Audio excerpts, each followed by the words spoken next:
everyone, it's Baneworth, and yep, what you just saw was me beating my own map after some much needed testing and modifying, which was annoying.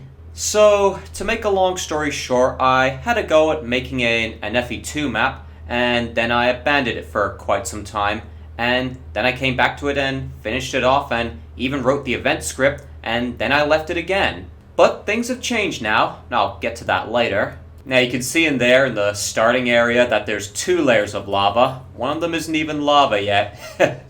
Yeah, I hadn't touched this map in like several months, so fixing that would have required me to recalculate the movement scripts, and I was way too lazy for that, typical me. But everything else, like the geometry and the intervals, I was totally fine with. I was perfectly willing to edit those. I mean, it's not like I had a choice for the intervals anyway. Oh, God, they needed a huge nerf. I'll get to that in a minute.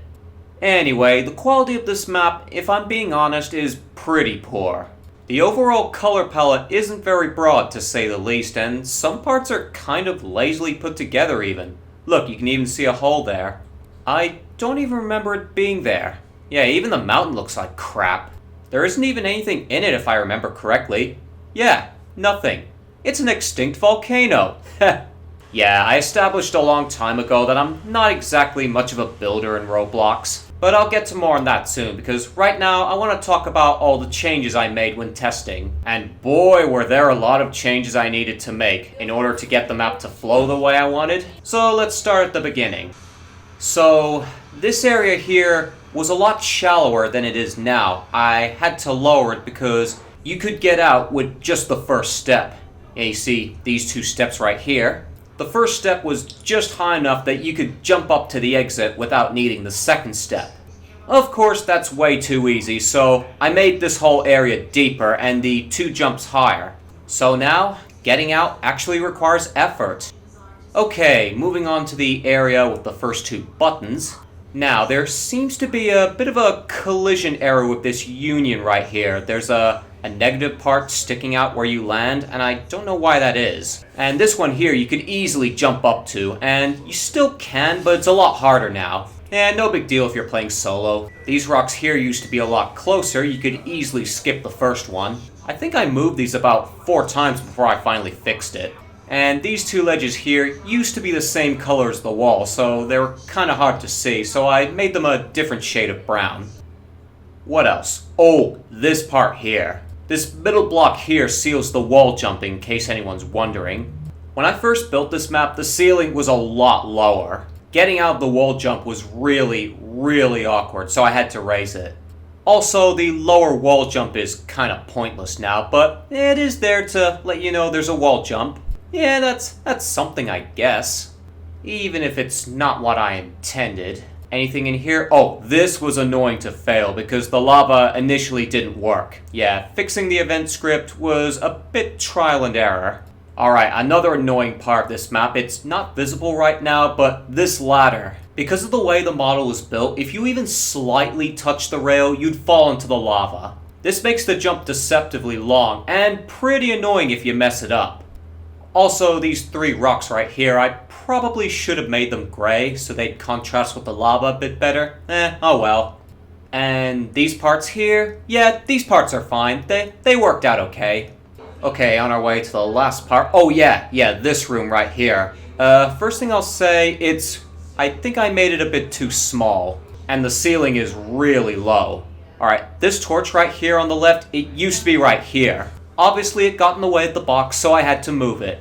And you can see right here, yeah, I was not exaggerating about the ceiling. And not much to talk about here, it's pretty so-so. Alright, this bit right here, oh boy. I don't know why, but apparently during development, I thought it was a good idea to put an invisible barrier just a few studs above this wooden perch. And the worst part is, I completely forgot about it.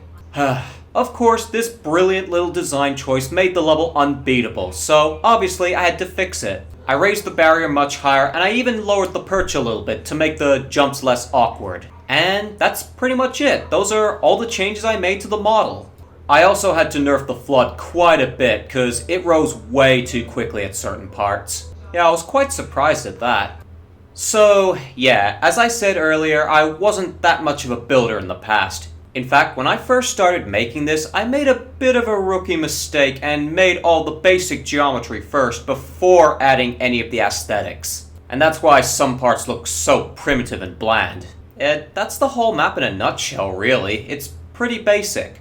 Not in difficulty, hell no. Like I said, I had to nerf the flood quite a bit to make it beatable. So, this here is the final event script. When I first loaded the map, it had a lot of errors, and certain waiting intervals were a lot smaller too. It took me a few playthroughs of the map before I fixed everything up, but now it works just fine. Mostly. Water 3's still water at the beginning. I'll fix it when I feel like it. Anyway, on a lighter note, I'm a lot more confident with my map making skills now. I know that sounds funny to say, but yeah, I'm much more confident now that everything's been done. I mean, my map is in the game. I tested it, I modified it accordingly, and here I am talking about it now. And it wasn't even that difficult either. So yeah, now that it's all done and dusted, I might start a new map fairly soon, and who knows? Maybe one day, I'll revamp this map, cause I do think this has potential to be good. I'm definitely looking forward to the challenges ahead. So, yeah, that's about it. That's my map for ya. First time for everything. And there you have it. That was the rundown to my slightly half-assed FE2 map. It's definitely not much to write home about, but everyone starts somewhere. And if any of you are willing to go through some annoying ladders and tight spaces, here you go. Oh, and by the way, I just hit 5,000 subs. Another milestone, another thanks from me to all my viewers. Without you people, I definitely wouldn't have gotten this far. Thanks for watching, and here's to more and better maps in the future. Baneworth out.